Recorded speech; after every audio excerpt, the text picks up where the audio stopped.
नमस्कार दोस्तों, welcome to learning is a process. आज हम पढ़ेंगे class 8 history chapter number 7 women caste and reforms के exercise work and question answers. जैसे कि हमने डिटेल एक्सप्लेनेशन पिछली वीडियो में कंप्लीट कर लिया है। क्वेश्चन नंबर 1 क्या है?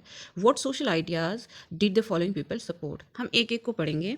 पहला है social ideas supported by Raja Ram Mohan Roy are Raja Ram Mohan Roy focused his attention towards removing the evil practice of the sati। पहले उन्होंने सती के खिलाफ उसे रोकने की कोशिश की। He preached in favor of the widow remarriage। वो विडो रिमैरिज के पक्ष में भी बात करते थे। He worked to secure a place of honor for women in the Hindu society। He demanded for them the right of inheritance to property।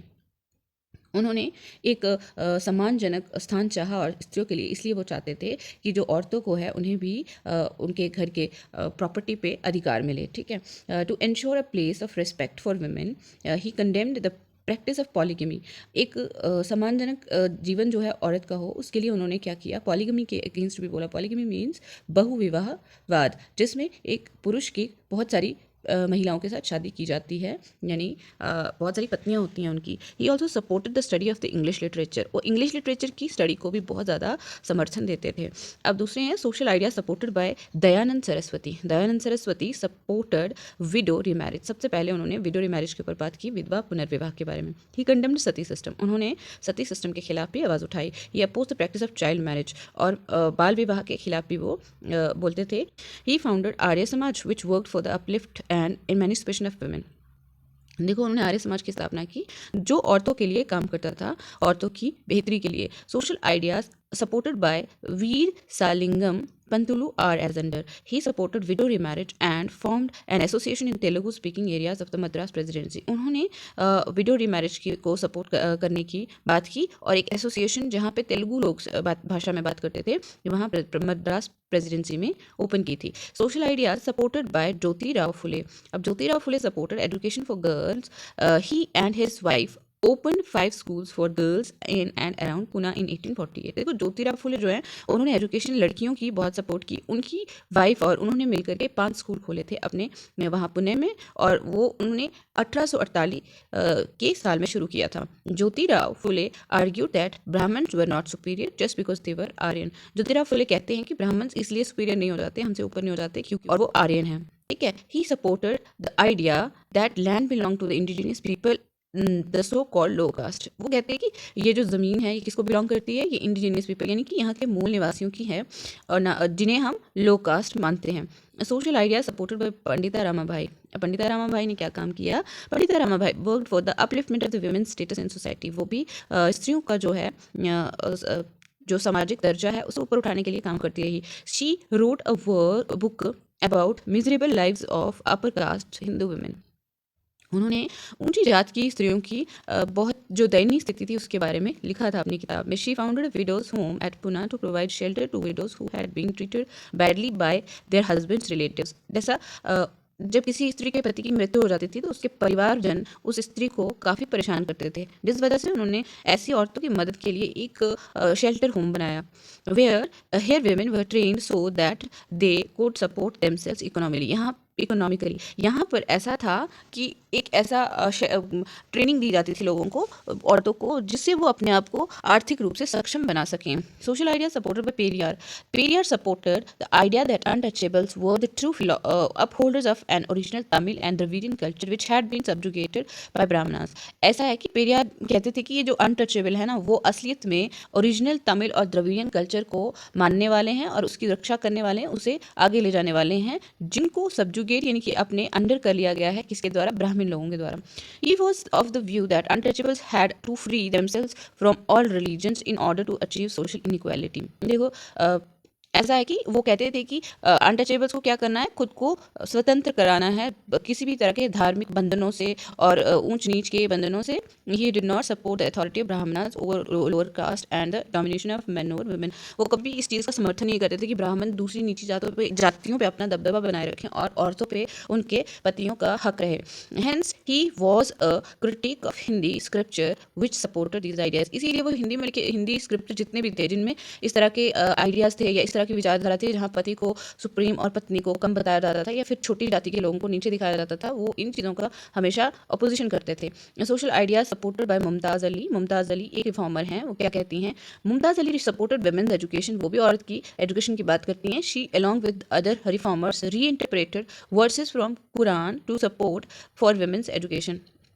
ऐसा है कि उन्होंने क्या किया, दूसरे जो रिफॉर्मर्स थे, दूसरे जो समाज सुधारक थे, उनकी तरह ही उन्होंने क्या किया, कुरान के कुछ वर्सेस लिए जिनकी मदद से वो एजुकेशन वुमेन के लिए ज़रूरी है ये साबित करने की कोशिश करती रही। Women were encourage to read about religion and domestic management in language they could understand. हमेशा उन्होंने प्रोत्साहन दिया औरतों को कि वो धर्म के बारे में पढ़ें और जो घर के जो मैनेजमेंट होता है, अब गृहस्थी है उसे चलाने के लिए भी तो मैनेजमेंट की ज़रूरत पड़ती है ना, तो उन्होंने कहा कि ये चीज़ें पढ़िए आप और उस लैंग्वेज में पढ़ें ताकि उन्हें समझ में भी आ जाए। Social ideas supported bye Ishwar Chandra Vidyasagar. He carried a crusade for widows remarriage. देखो क्रूसेड क्या होता है, ये होता है धार्मिक युद्ध, ठीक है, धार्मिक युद्ध, यानी कि उन्होंने एक धार्मिक युद्ध बना लिया किसको, जो विडो रीमैरिज का मुद्दा था उसे। He also tried to legalise widows remarriage. उन्होंने विडो रीमैरिज को लीगलाइज करने की भी कोशिश की। He raised his voice against child marriage. वो हमेशा बोलते रहे बाल विवाह के खिलाफ। ही अपोज्ड पॉलीगमी। पॉलीगमी के खिलाफ भी वो हमेशा खड़े रहे। He open girls school which he ran at his own expense. तो उन्होंने एक गर्ल्स स्कूल खोला जो वो अपने ही खर्चे पे चलाया करते थे। Orthodox families criticize saying that after receiving western education girls would not be able to perform their duties as mothers and wives. देखो जो रूढ़िवादी विचार के परिवार थे, ऑर्थोडॉक्स क्या होता है, रूढ़िवादी लोग जिनकी सोच बहुत पुरानी हो, तो ऐसे लोग क्या करते थे, हमेशा लड़कियों को नहीं चाहते थे कि वो वेस्टर्न एजुकेशन पाएँ, यानी कि पश्चिमी जो शिक्षा का ज्ञान है लड़कियों को मिले। इससे क्या हो जाएगा कि जो लड़कियां हैं वो अपनी जो जिम्मेदारियां हैं, जो उनकी ड्यूटीज़ हैं मदर के रूप में, माँ के रूप में और पत्नी के रूप में, वो नहीं निभा पाएंगी। ठीक है, अब हमने ट्रू और फॉल्स देखना है सेकंड क्वेश्चन में। When the British capture Bengal they framed many laws to regulate the rules regarding marriage, adoption, inheritance of property etcetera. देखो ये हमने पढ़ा भी था कि जब देखो ब्रिटिशर्स ने बंगाल कैप्चर किया था, बहुत सारी उन्हें लॉज बनाए थे, जैसे सब्सिडरी अलाइंस थी और उसके बाद लैब्स की पॉलिसी थी, ठीक है, इस तरह की पॉलिसीज उन्होंने बनाई थी, तो ये सही है, ठीक है। Social reformers had to discard the ancient text in order to argue for reforms in social practices. देखो जो सोशल रिफॉर्मर्स थे ना, उन्होंने पुरानी जो किताबों को खंडन कर दिया कि जो समाज में कुरीतियाँ हैं उनको लाने वाली किसी भी किताब को वो मानते नहीं थे, तो ये सच्ची बात है। इसका मतलब ये ट्रू है। Reformers got full support from all sections of people of the country. क्या ऐसा था कि हर एक जो समाज सुधारक थे उन्हें सबने उनका सपोर्ट किया? ऐसा बिल्कुल भी नहीं था। बहुत सारे रूढ़िवादी लोग थे जो इनके खिलाफ बोलते भी थे और इनके खिलाफ बहुत सारे एक्शन भी किया करते थे, तो इसका मतलब ये स्टेटमेंट फॉल्स है। The child marriage restraint act was passed in 1829। क्या ऐसा था? 1829 में नहीं हुआ था child marriage restraint act pass, तो इसका मतलब ये है फॉल्स स्टेटमेंट। अब क्वेश्चन नंबर 3 है, how did the knowledge of ancient text help the reformers promote new laws. कैसे हुआ नए लॉज बनाने के लिए, कैसे मददगार साबित हुई जो एंशिएंट टेक्स्ट थी जो रिफॉर्मर्स के लिए? The reformers worked for improving the status of women in the society using the knowledge of the ancient text. For example के तौर पे हम देखते हैं Raja Rammohan Roy studied Hindu religious books and through his writing in Sanskrit, Persian and other languages emphasized that widow burning had no sanction in ancient text. He cited verses from ancient text to show that existing evil practices were against early tradition.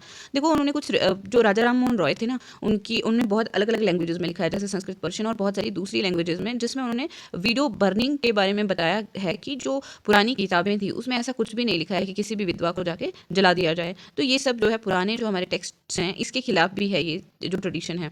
Ishwar Chandra Vidyasagar use ancient text to suggest that widow could remarry. तो ईश्वर चंद्र विद्यासागर ने भी पुरानी किताबों का सहारा लिया जिसमें उन्होंने ये बताया कि जो विधवा है वो दोबारा से शादी कर सकती हैं।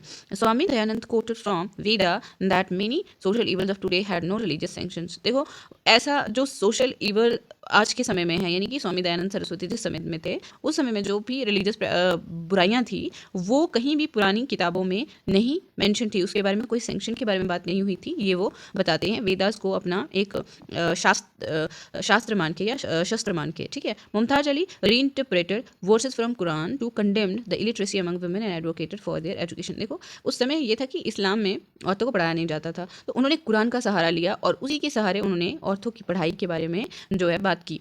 What were the different reason people have for not sending girls to school. क्या कारण थे कि जो लड़कियों को स्कूल नहीं भेजना चाहते थे लोग. The people did not want to send their girls to school because क्यों?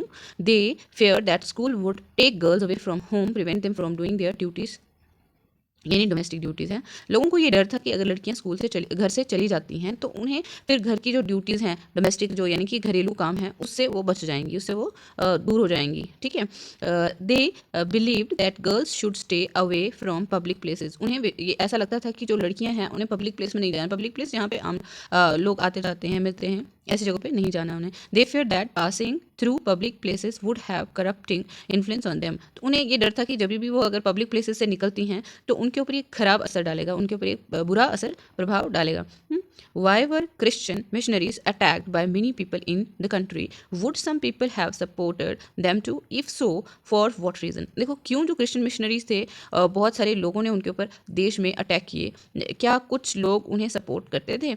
अगर हाँ तो कारण क्या थे? ठीक है. Christian missionaries were attacked by many people in the country because they did not like the activities of missionary. Attack क्यों करते थे? क्योंकि उन्हें मिशनरी लोगों की जो हरकतें थी वो बिल्कुल भी पसंद नहीं थी. जो वो काम करते थे वो नहीं पसंद था. वो एजुकेशन फैला रहे थे, वेस्टर्न आइडियाज़ फैला रहे थे, तो ये सब उनको पसंद नहीं था.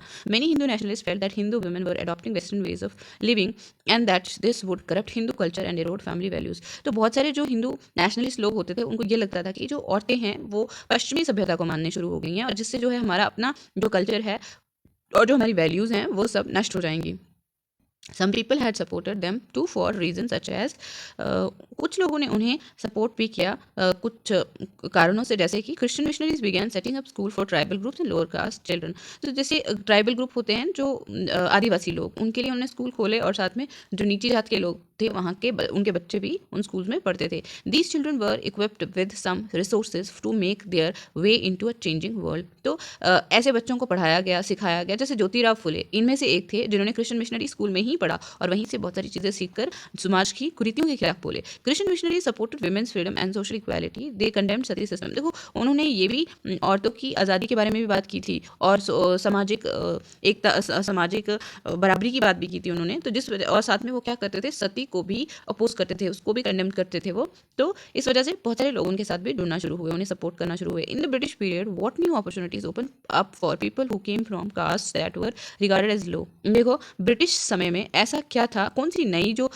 मौके थे, अपॉर्चुनिटीज़ थी, खुली थी लोगों के लिए जो कहाँ से आए थे, जो जो छोटी जातियाँ माने जाते थे उन लोगों के लिए. ठीक है. The new opportunities open up for people in low caste. क्या थी वो? Raja Ram Mohan Roy through his writing was critical of caste system. वो लिखते थे जिसमें वो जातिवाद के खिलाफ बोला करते थे. Prarthana Samaj adhere to the tradition of bhakti that believed in spiritual equality of all caste. देखो प्रार्थना समाज ने भक्ति ट्रेडिशन, ये 12वीं शताब्दी के दौर की बात है और उसके बाद काफ़ी समय से यानी छठी शताब्दी से लेकर 16वीं शताब्दी तक भक्ति के अलग अलग रूप देखने को मिले हैं हमें भक्ति ट्रेडिशन के. ठीक है. तो उन्होंने, प्रार्थना समाज ने ये काफ़ी इस चीज़ को अपना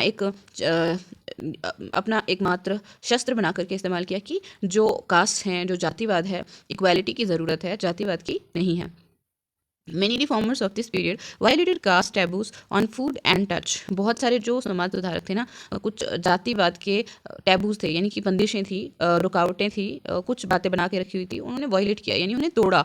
जो खाने के साथ जुड़े हुए थे और किसी को टच करने से, अनटचेबल को टच नहीं कर सकते, फूड नहीं खा सकते उनके हाथों का, तो ये सब उन्होंने तोड़ दिए सारे नियम. Christian missionaries began setting up schools for tribal groups and lower caste children. तो क्रिश्चियन मिशनरी थे, उन्होंने स्कूल सेट करना शुरू कर दिए. किसके लिए? ट्राइबल लोगों के लिए और लो कास्ट के बच्चों के लिए. ठीक है. The poor from village and small town, many of them from low caste began moving to cities where there was demand for new labour. जो गरीब लोग थे ना गाँव में, छोटे शहरों में, उनमें से बहुत सारे लोग जो हैं या फिर जो छोटी जाति के जो लोग थे वो शहरों की तरफ चले गए जहाँ पे नए काम की ज़रूरत, नए काम के लिए लेबर की यानी कि मजदूरों की ज़रूरत पड़ती थी. How did Jyoti Rao, the reformer, justify their criticism of caste inequality in society? कैसे किया उन्होंने? ज्योति Rao opposed the idea that Brahmins were superior just because they were Aryan.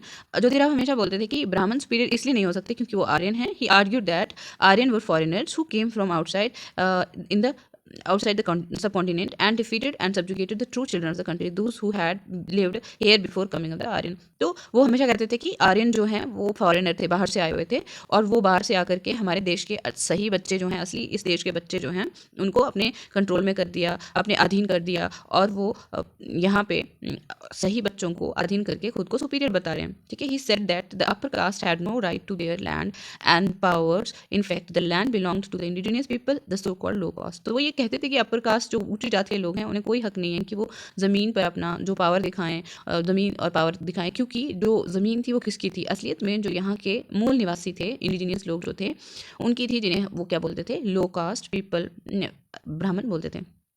He proposed that Shudras and Atishudras should unite to challenge caste discrimination. उन्होंने ये तथ्य रखा, उन्होंने कहा कि शूद्रा यानी कि लेबर क्लास और अतिशूद्रा जो उनसे भी नीचे का काम करते थे, उन्हें इकट्ठे होकर जो कास्ट बेस्ड जो डिस्क्रिमिनेशन है, यानी जो जातिवाद से जुड़ा हुआ जो भेदभाव है, उसके खिलाफ बोलना चाहिए। He wrote a book named Gulamgiri meaning slavery. उन्होंने एक बुक लिखी थी जिसका नाम क्या था, गुलामगिरी, जिसका मतलब है गुलामी, ठीक है, slavery.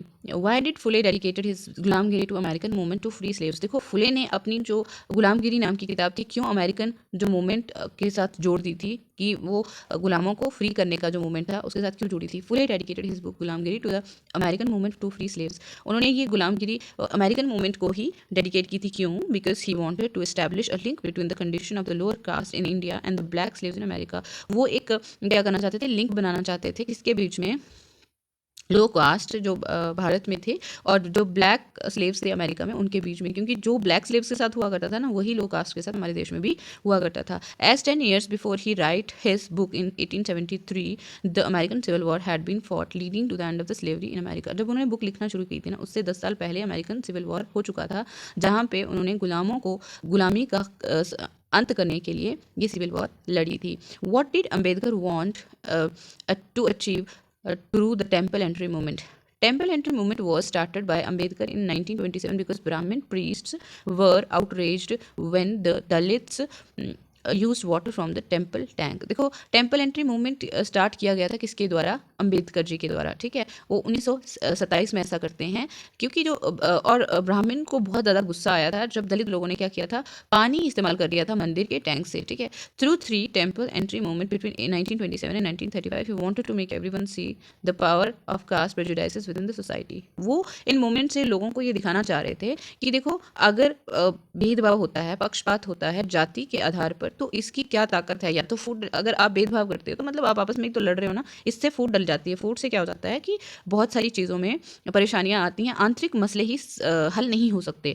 Y were Jyotirao Phule and Ramaswamy Naicker critical of the national movement? क्यों थे वो, क्यों नेशनल मूवमेंट के खिलाफ थे ज्योतिराव और Ramaswamy Naicker? Did their criticism help the national struggle in any way? क्या उनके क्रिटिसिज्म या उनकी जो खिलाफत थी उससे कुछ मदद मिली नेशनल स्ट्रगल में?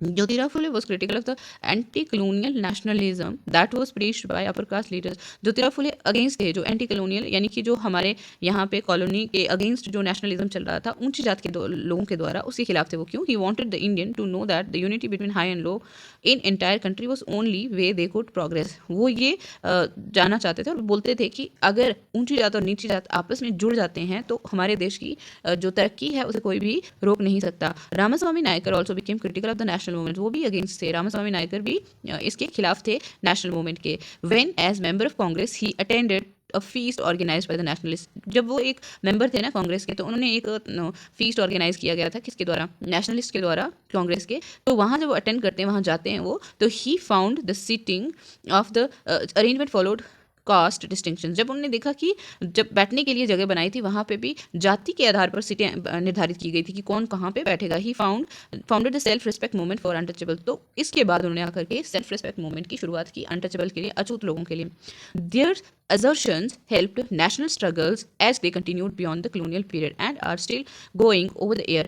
ऐसा उनकी जो assertion थी नेशनल स्ट्रगल में काफ़ी हेल्प किया और colonial period के बाद भी जो हमारे देश में स्ट्रगल चल रही है, यानी जातिवाद के आधार पर अभी भी बहुत सारी चीज़ें होती हैं देश में, जिसमें उनके आइडियाज़ जो हैं काफ़ी मददगार साबित होते हैं। There ideas were respected eight many places and people United for the stronger national movement. तो उनके जो विचार थे बहुत सारी जगहों पे उनका सम्मान हुआ और लोग इकट्ठे हुए एक मजबूत देश के मूवमेंट के लिए। The forceful speeches, writings and movements of lower caste leaders did lead to rethinking and some self criticism among upper caste nationalist leader. तो जो इतनी काफ़ी उन्होंने अपनी ताकत लगा दी थी, जो ये नीची जाति के जितने भी लीडर हुए हैं, तो इन्होंने पूरी ताकत से ये बात समझाने की कोशिश की थी कि ऊंच नीच के भेदभाव से क्या क्या परेशानियां हो सकती हैं, हो रही हैं हमारे देश में। तो जिस वजह से ऊंची जात के जो जितने भी लीडर थे उन्हें दोबारा सोचने पर मजबूर होना पड़ा और वो आपस में जो सेल्फ क्रिटिसिज्म यानी खुद का एक क्रिटिसिज्म उनके मन में आने लगा कि हाँ ये गलत है। तो जिस वजह से जो लोगों के विचार जो है बदलते गए और जिस कारण हमारे कॉन्स्टिट्यूशन में इक्वालिटी का प्रोविजन रखने में सहायता भी मिली हमें। तो ये था हमारा क्वेश्चन आंसर का सेशन। इसी के साथ हम वीडियो का करते हैं अंत। मिलेंगे अगली वीडियो में, तब तक के लिए आप लोग पढ़ते रहिए और बढ़ते रहिए।